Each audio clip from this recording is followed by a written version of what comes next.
ಬಾಗಲಕೋಟೆ ನಗರಕ್ಕೆ Pramod Muthalik no entry.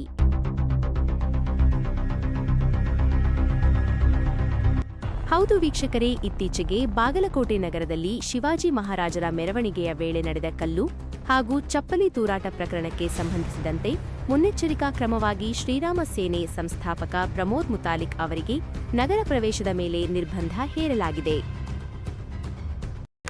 ಈಗ ಸೂಕ್ಷ್ಮ ಅಂತ ಅನ್ನುವಂಥದ್ಕಿಂತ ರೆಗ್ಯುಲರ್ ಅಲ್ಲಿ ಎಲ್ಲ ಮೆರವಣಿಗೆನೂ ಹೋಗ್ತವೆ.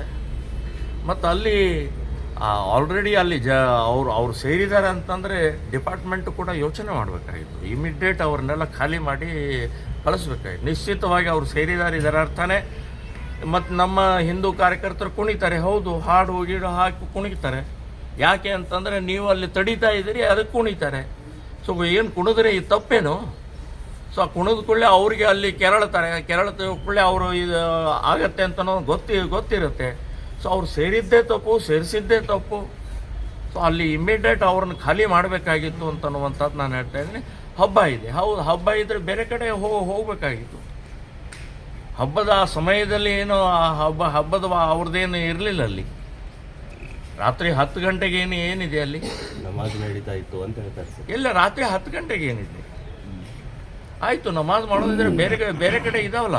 ಅವರಿಗೆ ಮಸೀದಿನೇ ಬೇಕಂತ ಏನಿಲ್ಲ, ಎಲ್ಲಿ ಬೇಕಾದಲ್ಲಿ ನಮಾಜ್ ಮಾಡ್ತಾರೆ ಅವರು. ಬೇರೆ ಮಸೀದಿಗಳು ಇದಾವಲ್ಲ, ಬೇಕಾದಷ್ಟು ಮಾಡಬಹುದು. ನಾಯಕರನ್ನು ಹತ್ತಿಕ್ಕುವಂತಹದ್ದು ಬರೇ ಬ್ಯಾನ್ ಮಾಡೋದು, ಕೇಸ್ ಹಾಕಿದ್ರಿಂದ ಆಗೋದಿಲ್ಲ. ಇದರ 10 ಪಟ್ಟು ಇನ್ನೂ ಹಿಂದೂ ಸಮಾಜ ಜಾಗೃತಿ ಆಗುತ್ತೆ ಅಂತ ಅನ್ನುವಂಥದ್ದು ನಾಳೆ ಕಾರ್ಯಕ್ರಮ ಆಗತ್ತೆ, ಹಾಗೇ ಆಗತ್ತೆ. ತಾವು ಬರ್ತೀರಿ ಸರ್? ನಿರ್ಬಂಧ ಇದೆ. ನಾನು ಬಂದೇ ಬರ್ತೀನಿ. ಏನಾಗುತ್ತೆ ನೋಡೇ ಬಿಡೋಣ. ಏನು ಅರೆಸ್ಟ್ ಮಾಡ್ತಾರೆ, ಮಾಡಲಿ ಸರ್. ಒಂದು ಕಡೆ ಈ ಶಿವಾಜಿ ಜಯಂತಿ ಅಂಗವಾಗಿ ಶೋಭಾಯಾತ್ರೆ ಹೊರಡಬೇಕಾದ್ರೆ ಆ್ಯಕ್ಚುಲಿ ಬಿದ್ದಂಥ ಕಲ್ಲು ಪೊಲೀಸ್ ಡಿಪಾರ್ಟ್ಮೆಂಟ್ ಅವರಿಗೆ, SP ಅವ್ರಿಗೆ ಬಿದ್ದಂಥದ್ದು, ಮತ್ತು ಒಂದು ಚಪ್ಪಲಿ ಆಗಿದೆ. ಆವಾಗಲೇ ಅಲ್ಲಿ ಅವರನ್ನು ತಗೊಂಡು ಲಾಠಿ ಚಾರ್ಜ್ ಮಾಡಬಹುದಾಗಿತ್ತು ಅನ್ನುವಂಥದ್ದು BJP ಅವರ ವಾದ ಆಗಿರುವಂಥದ್ದು, ಹಿಂದೂ ಸಂಘಟನೆಗಳ ಹತ್ತಿಕ್ಕುವ ಕೆಲಸ ಅಂತೀರಿ. ನೋಡಿ, ಹಿಂದೂಗಳೇ ಇವರು ಬೇಡ ಆಗಿದೆ. ಬರೇ ಮುಸ್ಲಿಂ ಓಟ್ ಬೇಕಾಗಿದೆ ಕಾಂಗ್ರೆಸ್ನವ್ರಿಗೆ. ಮುಸ್ಲಿಮರ ಮೇಲೆ ನಾವು ಗೆದ್ದಿದ್ದೀವಿ, ಮುಸ್ಲಿಮರಿಂದನೇ ಗೆದ್ದಿದ್ದೀವಿ ಅನ್ನುವಂಥ ಇವತ್ತು ಹುಚ್ಚು ಏನಿದೆಯಲ್ಲ, ಹಿಂದೂ ಓಟ್ ಹಾಕುವಂಥವರು ಆ ಭ್ರಮೆಯನ್ನು ಬಿಡಿಸ್ಬೇಕು, ಆ ಹುಚ್ಚು ಬಿಡಿಸ್ಬೇಕಾಗಿದೆ. ಈಗಾಗಲೇ ಇಡೀ ದೇಶದಲ್ಲಿ ಧೂಳಿಪಟ ಆಗಿದೆ. ಎಲ್ಲೋ ಅಲ್ಲಿ ಇಲ್ಲಿ ಬದುಕ್ತಾ ಇದ್ದಾರೆ. ಈ ರೀತಿಯ ತುಷ್ಟೀಕರಣದಿಂದ ನೀವು ಕಸದ ಡಬ್ಬಾಗಿ ಹೋಗ್ತೀರಿ ಅಂತ ಅನ್ನುವಂಥದ್ದು ಕಾಂಗ್ರೆಸ್ನವ್ರು ಹೇಳ್ತೀನಿ ನಾನು.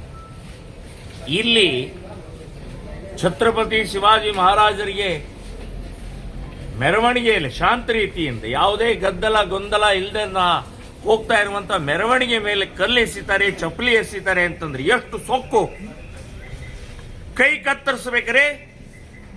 ಇವತ್ತೇನಾದ್ರೂ ಈ ದೇಶ ಉಳಿದಿದ್ರೆ ಆ ಛತ್ರಪತಿ ಶಿವಾಜಿ ಮಹಾರಾಜರಿಂದ, ನಾವು ಉಳಿದಿದ್ರೆ ಛತ್ರಪತಿ ಶಿವಾಜಿ ಮಹಾರಾಜರಿಂದ, ಹಿಂದೂ ಧರ್ಮ ಹಿಂದೂಗಳು ಉಳಿದಿದ್ರೆ. ಸೊ ಅಂಥವ್ರ ಮೇಲೆ ಅಪಮಾನ ಮಾಡ್ತಾರೆ. ಹಾಗಾದ್ರೆ ನಾವು ಸುಮ್ಮನೆ ಇರಬೇಕಾ? ಕಾಂಗ್ರೆಸ್ಸಿನ ಕುಮ್ಮಕ್ಕಿದು. ಕಾಂಗ್ರೆಸ್ಸಿನ ನೀತಿಯ ಪರಿಣಾಮದಿಂದ ಇವತ್ತು ಮುಸ್ಲಿಂ ಗುಂಡಾಗಳು, ಮುಸ್ಲಿಂ ಕಿಡಿಗೇಡಿಗಳು ಎದ್ದು ಕುಣಿತಾ ಇದ್ದಾರೆ. ಅವರ ಕೇಸ್ಗಳನ್ನು ವಾಪಸ್ ತಗೊಳ್ಳೋದು, ಅವರನ್ನು ಬಚಾವ್ ಮಾಡೋದು, ಈ ರೀತಿಯ ಪ್ರವೃತ್ತಿ ಸರಿಯಲ್ಲ. ನಾನು ಹೇಳೋದು, ಈ ಬಾಗಲಕೋಟೆ ಜಿಲ್ಲೆ ಒಂದು ತಿಂಗಳು ನಿರ್ಬಂಧನೆ ಮಾಡಿದ್ದಾರೆ, ಬ್ಯಾನ್ ಮಾಡಿದ್ದಾರೆ, DC ಆರ್ಡರ್ ಮಾಡಿದ್ದಾರೆ ಅಂತನ್ನುವಂಥದ್ದು ಹೇಳಿದರು. ನಾನು ಇದನ್ನು ಖಂಡಿಸ್ತಾ ಇದ್ದೀನಿ, ವಿರೋಧಿಸ್ತಾ ಇದ್ದೀನಿ. ಇವತ್ತು ನಮ್ಮ ಮಹಾಪುರುಷರಾದಂಥ ಛತ್ರಪತಿ ಶಿವಾಜಿ ಮಹಾರಾಜರಿಗೆ ಕಲ್ಲೆಸೆದಂಥವರಿಗೆ ಇವರು ಗಡಿಪಾರು ಮಾಡುವುದಿಲ್ಲ.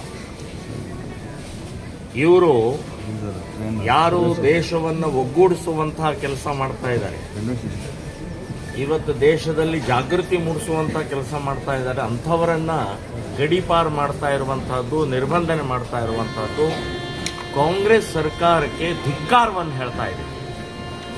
ನಾಚಿಕೆಗೇಡಿನ ಸಂಗತಿ. ಸ್ವಾತಂತ್ರ್ಯ ಹರಣ ಮಾಡ್ತಾ ಇದೆ. ನಾನು ಮಾತನಾಡಿದ ನಂತರ ಏನಾದರೂ ನಿಮಗೆ ತಪ್ಪು ಅನಿಸಿದ್ರೆ ನನ್ನ ಮೇಲೆ ಕೇಸ್ ಹಾಕಿ.